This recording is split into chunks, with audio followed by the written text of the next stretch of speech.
Wiki, episode 29, show for gamers. I don't normally talk like that, as you know. I'm Jay and that's Al.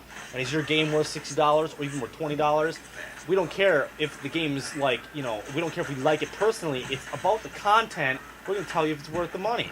That's what the show for gamers is about. We're talking about Bastion, which is on the screen right behind this guy and that guy. Nice. Yeah, so groundbreaking thing about Bastion, beautifully hand-drawn graphics, and there's like a narrator guy, and I think that's cool because I've never really seen that much in a game. And example, he'll be like, and the boy picked up a weapon and he thought it was cool, and then he walked off an edge and the boy died, and you come back. You fall on your back just screen. Kidding. It's pretty funny. It's good stuff. Yeah, the narrating gives it a whole new element to the game, and it's really entertaining. And the game's actually quite long for an arcade game, and the narrating never gets old. It's great. Pretty much the concept of the game is the Bastion is like the world you're in, and the calamity happens where this world gets torn apart. But because it all gets fudged up. Yeah. But you have the city crest on you as this boy, and it just with that it helps rebuild. So as you're running forward, the ground is actually forming in front of you, and then the enemies show up, and you're basically the creator. Oh. Yeah, and you're pretty much looking for fragments and shards to rebuild Bastion. And the story actually develops very well, and this guy narrates the whole time. There's 10 or 12 different guns that you can get, which are range from melee to ranged weapons. Some can do both. And you can upgrade is it the machete? I think? Yeah, the machete. I love the machete. The machete is whip it and chop it really quick. Same thing with the spear. It pierces or throws.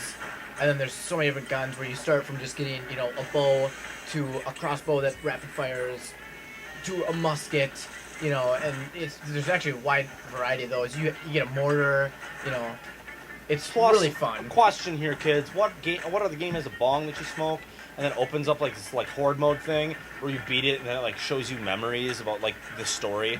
Yeah. That's sick. Those are really nice because you get fragment stuff that helps furnish your money. And it's cool because he narrates through that whole horde mode type thing. And like the first one, he tells about the boy's story and how he grew up and about his mother and father and all that. Another one talks about a girl that's in the story and her stuff. What I like is it's extracurricular and it rewards you for doing extra stuff. It's just extra stuff that you can go in and do yourself, and then it gives you more background story with it as well. Is extra money and kills and stuff. So point is, this game's beautiful. I like the way it looks. Beautiful gameplay is great. Pretty good variety of enemies, wouldn't you say? I'd say so. Yeah. Each area you go to, new enemies show up. But like you get to craft weapons, and you get to like put seals on the weapons, and there's just a lot of RPG elements. But it's not like you're sitting there counting the numbers, and you don't have to like really number crunch. Yeah, it's not overwhelming. It's like you have.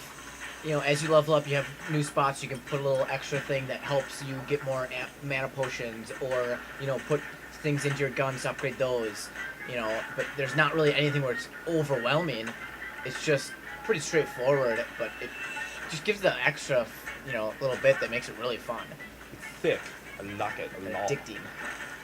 But if the game has good graphics, has graphics at least of my concern, but yeah, if the game has something new to the table and point is fun and has a lot of content, how long do you think this campaign took you, like in general? I mean, in general, like it was about 8 hours with all the stuff. Because I tend to pick up and play arcade games a little bit like sporadically in comparison to sitting down with a console. It was about 8 hours for an arcade game, but there's a lot of content that I even didn't get the first time, and then you can play through and you can play a brand new one, or you can play with the same stuff that you already had unlocked. Which is always a great feature. Which is really nice.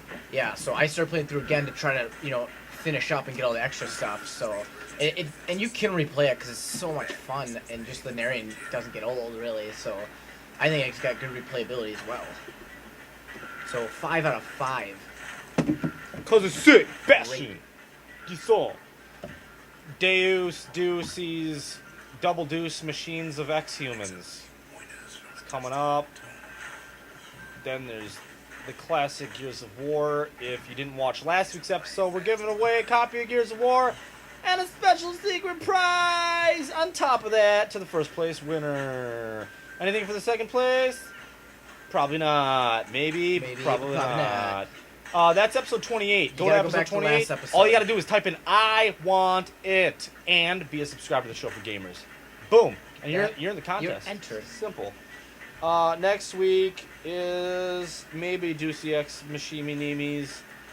And I haven't decided, but I kind of want to also review Twisted Shadow Planet, but I don't know if I'm going to get it. So we'll see about that one. But Jar of the Muse, either way, is our next episode. So watch the behind the scenes for anything else. That's kind of like our talk show, by the way. That's like the J&L show where we talk about not only more video game stuff, but we talk about movies and life and philosophy. We ask questions to you and get your feedback of stuff. For how you feeling today? Well, I see that question after this. Yeah. That can be found right underneath me within a day of this going up. Love you all. Kid does it again. Only fair he decides what we build next.